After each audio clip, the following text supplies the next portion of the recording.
about our today's topic. So guys, our today's topic is classification of organism. In this lecture we are going to discuss why classification is needed. Who has proposed this binomial classification? Okay guys, so let's discuss all about this in our lecture. So let's start. So what is the need of the classification? At the very first, what is classification? Why do we classify? So classification means grouping some things in order wise. Grouping some things in order wise with their common features. Grouping some things in their order wise with their common features. Okay, so classification means grouping something in their common feature in order wise. If we take, for example, if we take furniture. Now in furniture what comes? Table, chair, stool, these all comes in the furniture category.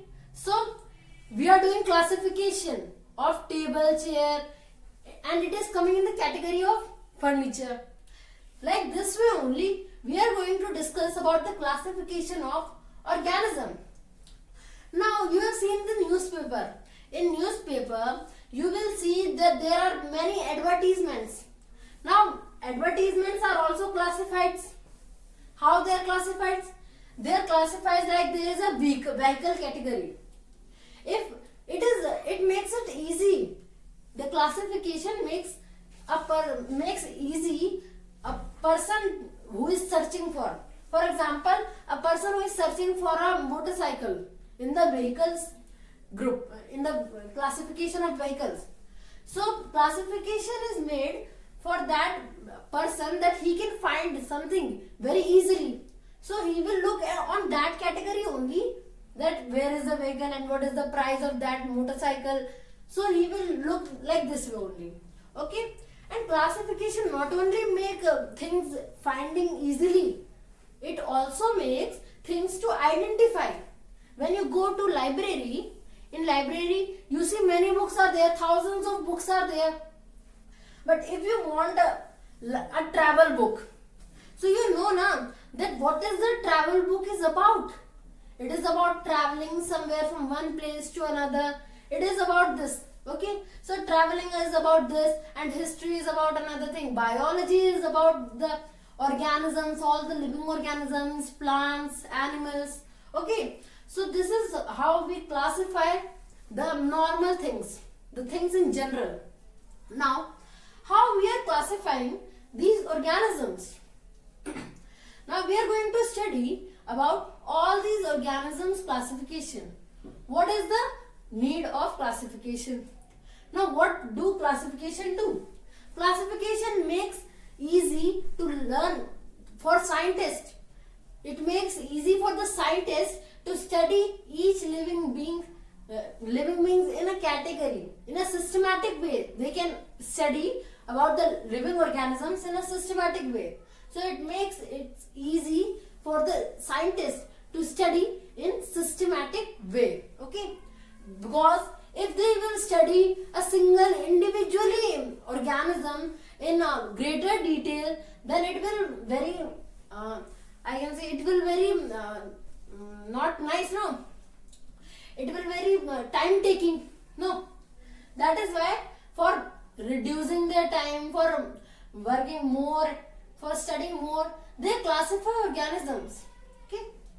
So need of classification. Now we are going to study about why the classification is needed. So identification of new organisms lies in a particular group. Okay.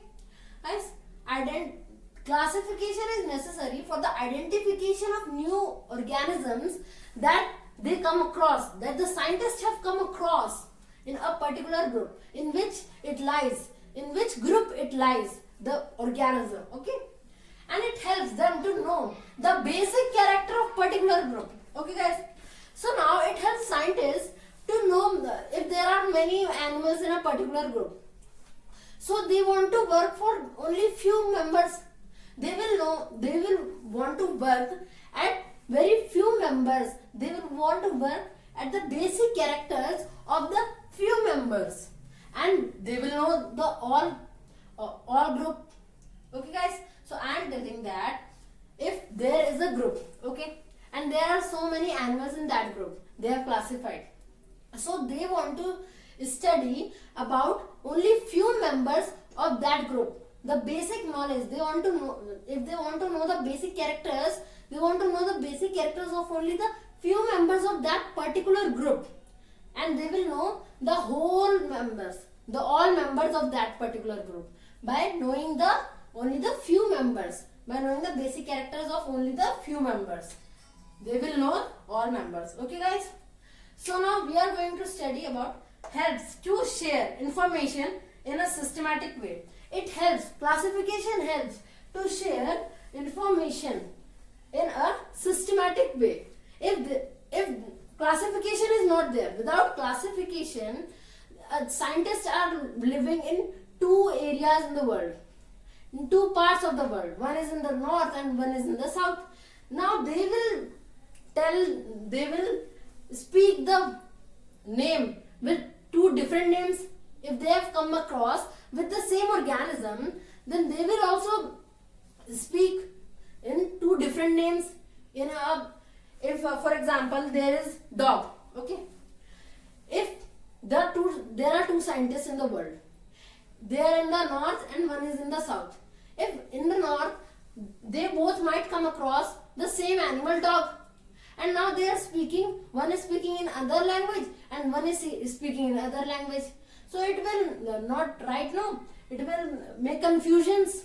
That is why it helps, classification helps to share information in a systematic way. Okay, now when scientists were classifying organisms, they have done plan to classify them so that it makes them easier to classify and study living beings in greater detail. So guys, they have classified for their basic characters. So they have classified in two groups on their basic characters, like kingdoms. The scientists have divided the groups into two broad category. Kingdom is the broadest unit of classification. Remember, kingdom is the broadest unit of classification, and the scientists have divided the organisms into two parts as their basic characters. As their few basic characters, they have divided into two parts: kingdoms of plant and kingdom of animals. But as the time taken, after few centuries, after few years, they have find difficulties, because some of the organisms have both the features of plants as well as animals, and they have also found that some organisms have a membrane bound nucleus. Some organisms have a membrane bound nucleus and some organisms do not have a membrane bound nucleus. So they called the organism which do not has a membrane bound nucleus, they call these organisms prokaryotes, in which pro means before and karyons means nucleus. So guys, these prokaryotes, these organisms do not have a membrane bound nucleus. Nucleus has a membrane which is known as nuclear membrane. In my video, in my videos, there is a chapter of cell. I have told in detail all about cell. You can see I will post the link in the description box. Okay guys. So I was telling that it helps in order to distribute them.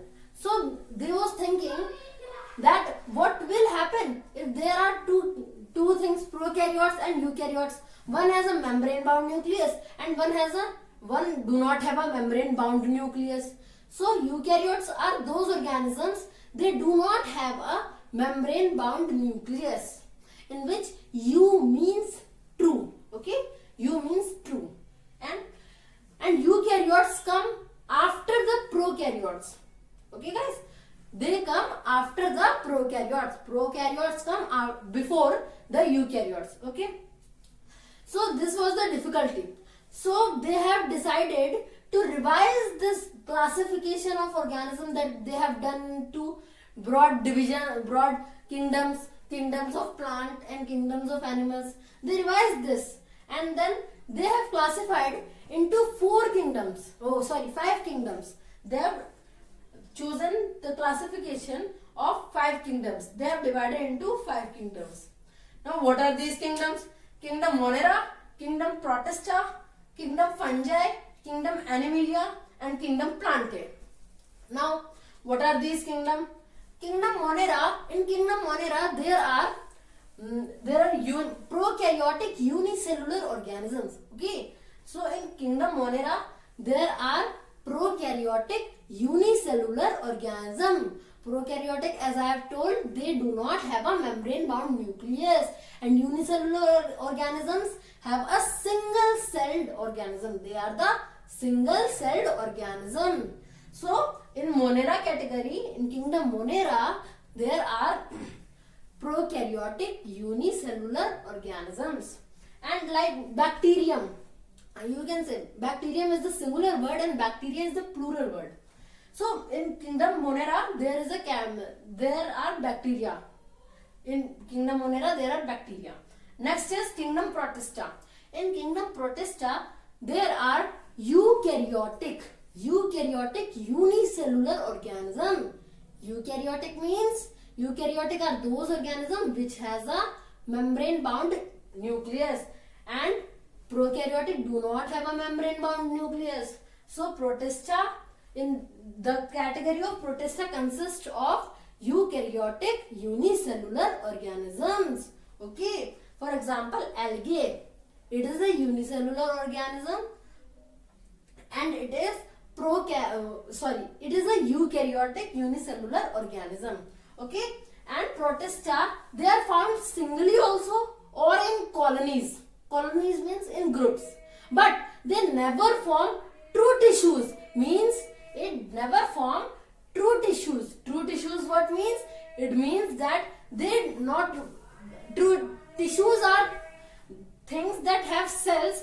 Tissues have shells which form structurally and functionally. They form the function and structure similar. They have the similar structure also, and they perform the similar function, and they do not form true tissues. Okay, and they are found in colonies also or in singly. Now Kingdom Fungi. In Kingdom Fungi there are both unicellular organisms also and as well as multicellular organisms. Don't worry, we are going to discuss all about these Kingdom Monera, Kingdom Protista, Kingdom Fungi, Kingdom Animalia, Kingdom Plantae in details. In very details we are going to study in the further lectures. Okay guys? And Animalia. In Animalia, Kingdom Animalia, there are animals. Mostly animals. There are some type of plants also, you can say. But there is a division. There is Kingdom Animalia and Kingdom Plantae. It is the 4th kingdom. It is the 5th kingdom. It is the, see, this is the systematic order. This is only the systematic order. Monera is the first. Protista is the second. Fungi is the third. Animalia is the fourth. Plantae is the 4th and Animalia is the 5th. This is a mistake has been there. In a systematic way it is there. Animalia is the last one. Okay. So Monera, Protista, Fungi, Plantae, Animalia. In fungi there are both unicellular organisms as well as multicellular organisms. Now after this category kingdom is the broadest unit of classification. Now kingdom is further divided into category which is known as division.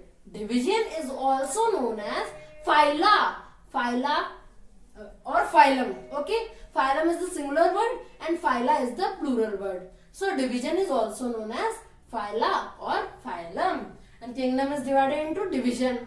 Now this division is further divided into classes. Okay, this division is further divided into classes, and this classes is further divided into order, and order is further divided into families, and families is further divided into genera or genus, and this genera or genus is further divided into species, and species is the smallest unit of classification. Species is the smallest unit of classification, and kingdom is the broadest unit of classification. Okay, after this, no one has thought, none of the scientists have thought in the centuries, before centuries, that they all have done the classification of organisms in this way, but none of the scientists have thought that we have to classify them name wise also, because if a person is at the north side and one scientist is at the south side, okay, they both scientists call the different names, no, call a animal by a different name or a plant by a different name. That is why there come a scientist, botanist. He was a botanist, Swedish botanist, Carolus Linnaeus. He proposed the binomial system of classifying organism. Okay, binomial system of naming the organism. Bi means two. It is a two naming system or organism, binomial system of organism. Carolus Linnaeus has proposed this binomial system of organism, binomial system of classifying of organisms. And in the in the first half, 18th century only, they were thinking that how to name them. Then the Carolus Linnaeus came, and he was a Swedish botanist. He came and he proposed the binomial system. And now what is binomial system? Now binomial system, as the name suggests, bi, two means, no? So as the name suggests, bi, that is why there are two parts of a scientific name. One is generic name and one is specific name. Okay, generic name means genus. It comes from genus, generic name, and specific name comes from species, specific name. Okay, so he divided in the binomial system and by two. Bi means two, and generic name and specific name. They have to be written first the generic name, and then only the specific name has to be written. Okay, and then there are many of the generic name and there are many of the scientific names. Okay, so some have the same the generic name but different specific name. Some organisms have the scientific names, no? In that scientific name, they have the same generic name but different specific name. For example, Panthera pardus, Panthera leo. You can see the table. In this table, there are written most of the organisms, not most, few organisms they have written. In a system, it is a scientific names, okay, in which the first one is generic name and the second one is specific name. And remember guys, for writing these names, generic name, we have to start with capital letter in generic name, and in the specific name we have to start with small letter. Okay, in the generic name we have to start with capital letter, and in the specific name we have to start with small letter. And when you are writing, it should be underlined. But there should not be one underline. Remember, there should not be only one underline. It has to be divided into two, because if there is a Panthera pardus is there.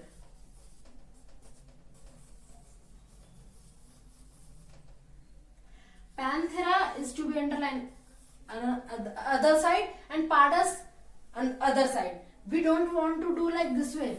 This is wrong. This is right. Okay. And when you are writing, you have to underline. And when it is printed, it should be in italics. Okay. When it is printed, this name is printed, scientific name is printed, it should be in italics. Okay. So there are some of the generic name which are same, like Panthera pardus, Panthera leo, Panthera pardus is of leopard, Panthera leo is of lion, Panthera tigris is of tiger. In which Panthera you are seeing now, this is coming, this is the generic name. Okay, this is the generic name which is the same. And in some like Brassica captatia, wait guys, Brassica oleracea, and there are two, cauliflower and cabbage. Okay, cauliflower and cabbage, they both have generic name as well as specific name. These both are same, like Brassica oleracea, you can see Brassica oleracea. In these cabbage as well as cauliflower, these both are same, but their variety has been changed. You can see their variety has been changed. Okay guys, so thank you guys.